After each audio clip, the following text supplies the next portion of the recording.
Yeah, zeitgeist is probably the hardest thing to quantify. Is that going to happen for a particular movie or not? I've been lucky enough that I had a couple movies where the zeitgeist just kind of kicked in, and those were movies that movies that ran first. But on a movie like Quiet Place, which obviously that happened probably starting with South by Southwest, where it all started to roll out. How do you think that movie was able to capture that kind of lightning in a bottle to get that? Besides the fact that it was a really good movie. Well, it was a really good movie, John, and Emily and everyone did a phenomenal job on that movie.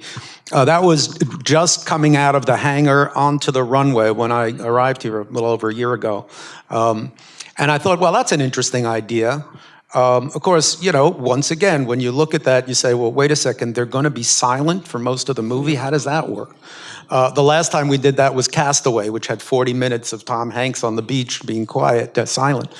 And we had to find a volleyball to get him to have something to talk to. So, but anyway, but it seemed like an original, unique idea.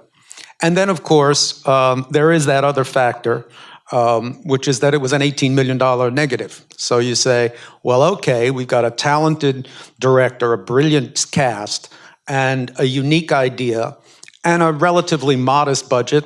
Obviously, let's go for it.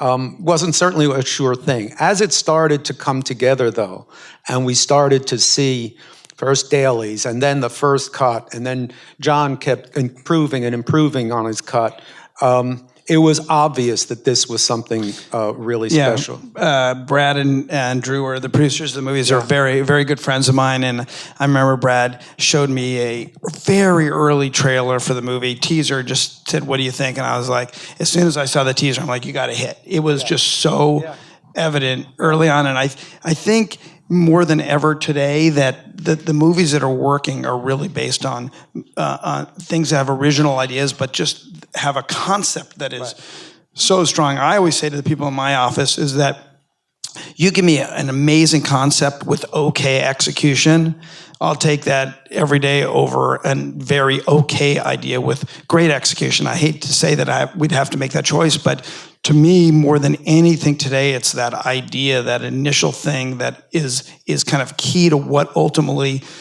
leads the fate of a film today. Yeah. I think when you saw that, when you finally saw it come together, and you realize, well, that concept, that underlying unique idea of being silent, if they hear you, they hunt you. That idea was so central to the theme of the movie, but there was a broader theme and a more important theme in that film, and we had talked about it with Brad and Andrew, and especially with John, which was how to, especially in the current state of our affairs, if as a parent, would you protect what is your obligation, and how do you protect your children from the dangers of the world around you? And so in this case, it was in the context of an alien invasion movie, but it had a broader thematic concept to it.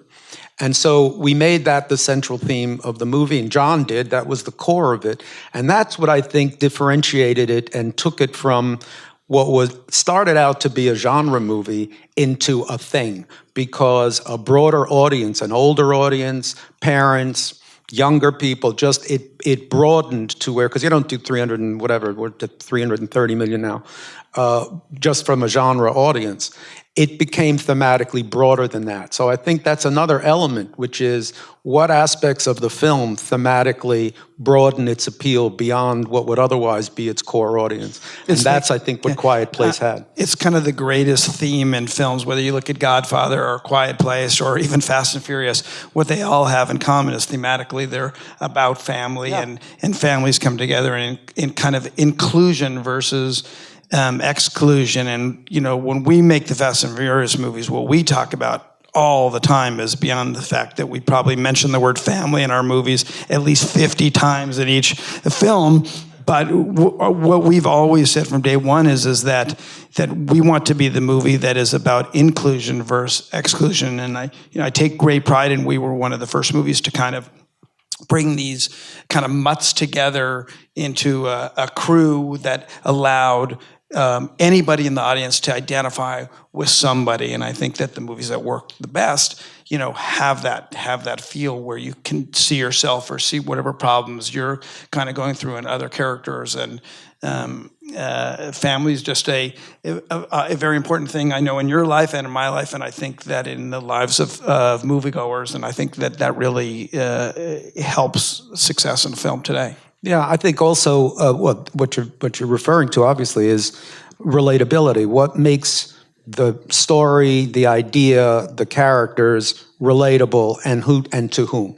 So looking for those themes, looking for those ideas, looking for those elements of a film are critical. They're critical in terms of making the choice about going forward, but they're critical about how successful the film will be, depending on how relatable it is to how big an audience.